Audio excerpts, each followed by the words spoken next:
Hello students, good morning and welcome back to my 38th video for class 10 social science economics part.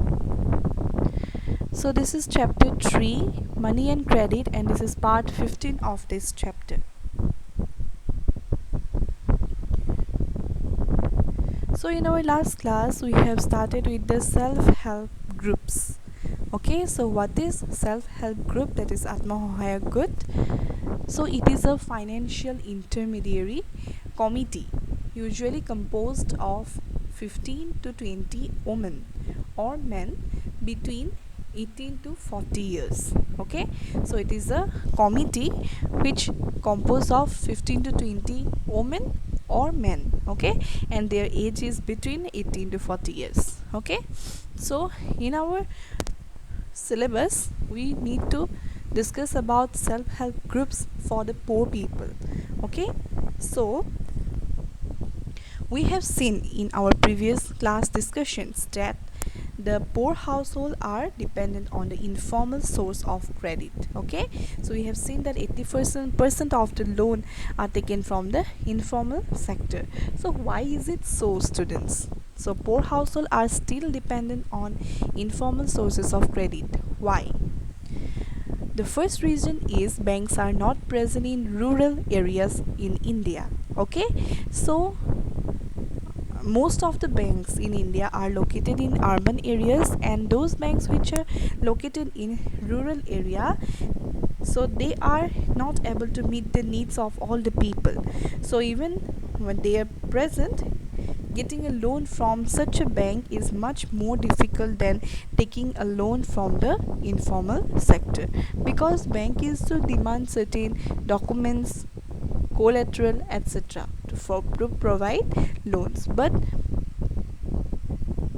the informal sector, they don't used to demand any collateral or documents, and they used to give away the loan that particular day itself. Okay, so it is much more difficult to take loan from the formal sector than that of the informal sector. Okay, so we read about the case of Megha, where bank loans require proper documentation and also collateral, and absence of collateral is one of the most important reason which prevents the poor from getting bank loans. Okay, so the formal lenders, such as the money lenders, they know the borrowers personally, and they will to give them loan without asking for any collateral. Okay, so the borrowers in the informal sector, they are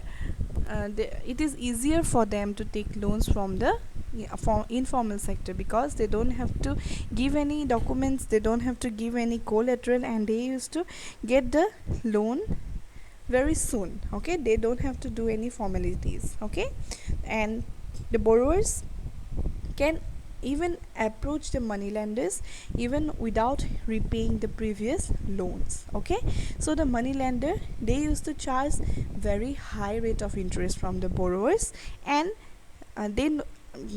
since they know the borrowers personally, so they don't used to ask them for collateral, but they used to charge a very high rate of interest from them, and they did not keep any records of the transaction, and afterwards they used to harass the poor people. Okay, so this is the condition of the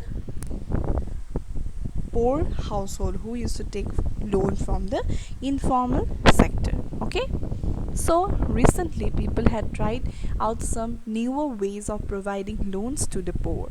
So in the recent years, people are now trying some new ways for providing loans to the poor, and the idea is to organize the rural poor into small self-help groups and pool their saving. Pool means to collect.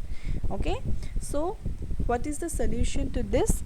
That the deterioration condition of the poor household, the solution to that is the idea to organize the rural poor, especially the women, into self-help groups and collect their savings. Okay, so self-help groups generally consist of 15 to 20 members belonging to one neighborhood. Okay, so one self-help group, they used to have 15 to 20 members and all the members belong to one neighborhood.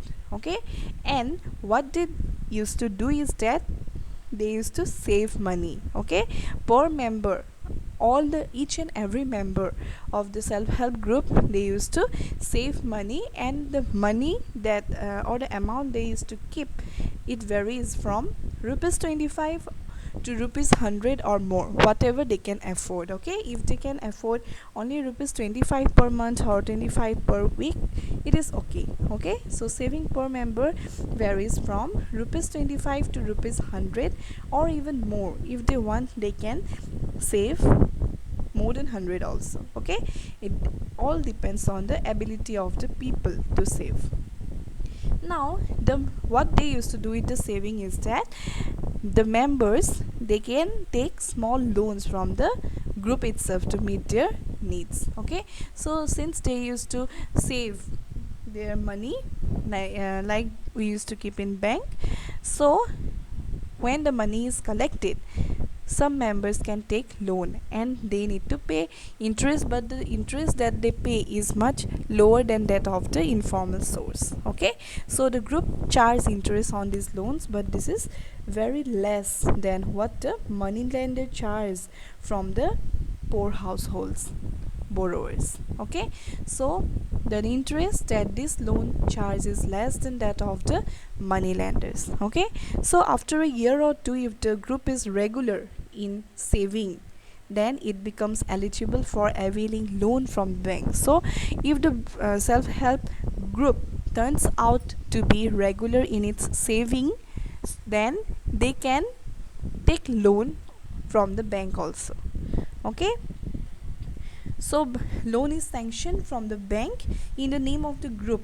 The self-help group, they used to have a particular name, and the loan is sanctioned on the name of the group and is meant to create self-employment opportunities for the poor members. Okay, and for instance, suppose small loans are provided to the members for releasing mortgaged land, for meeting working capital needs, that is buying seeds, fertilizers, raw material like bamboo and cloth, then for housing materials, for acquiring asset like sewing machine, handloom, cattle, etc.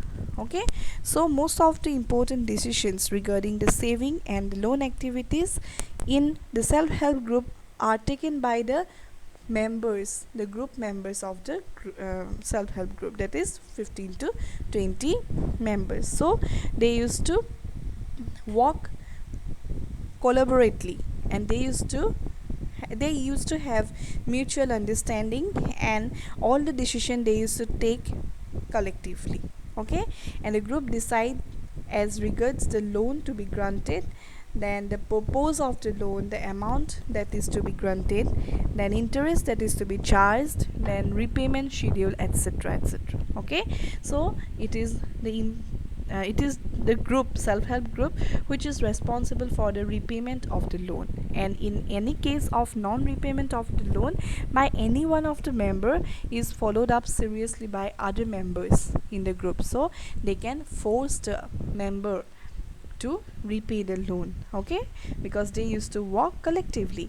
Because of this feature, bank are eager to lend to the poor women when organized in self-help groups. Even without collateral, they used to get loans here. Okay, so this is all about the self-help group. So the self-help groups keep borrowers overcome the problem of lack of collateral, so they can here they can get loan without giving any collateral. They used to organize themselves into groups, they used to save money regularly, take up loans, and they can also avail loan from the bank, and they can get timely loans for a variety of purpose and at a reasonable interest rate. Okay, and the interest rate that these groups charge is much lower than that of the informal source. And self-help groups are the building blocks of organization of the rural poor. So this is a source from which they can take loan from at a cheap rate. Okay, so not only does it help women to become financially self-reliant, the regular meeting of the group provide a platform to discuss and act on the variety of social issues also, such as health, nutrition, domestic violence, etc. Okay, so this is all about self-help group. Now I think you have got the fair idea of what is a self-help group and how it helps the poor household, how it has benefited the people. Okay, next come to the Grameen Bank of Bangladesh.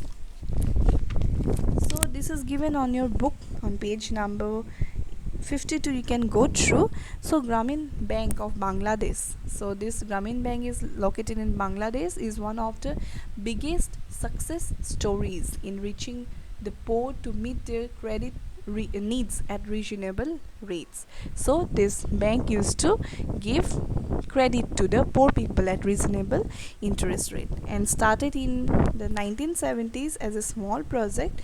Grameen Bank in 2018 had over 9 million members in about 81,600 villages spread across Bangladesh. So it has covered about 81,600 villages across Bangladesh. Okay, and it have over 9 million members. Almost all the borrowers are women. So one important feature of this Grameen Bank of Bangladesh is that almost all the borrowers here are women, and they belong to the poorest section of the society. And these borrowers have proved that not only the poor women are reliable borrowers, but that they can start and run a variety of small income generating activities successfully. So this type of banks, Grameen Bank of Bangladesh, have encouraged the women society. Okay, so they used to give loan to the women who belong to the poorest section of the society, and this have proved that poor women are equally responsible. Okay, they are reliable borrowers. They can start and run variety of small income generating activities. Okay, so this is all about our third chapter, money and credit. So in our next class we will be summarizing the lesson. Okay, so if you have any doubt, please let me know. After summarizing the lesson, we will directly start the question answers. Okay, so please go through. So your exam is near, so please be serious and go through all the videos. Okay, thank you.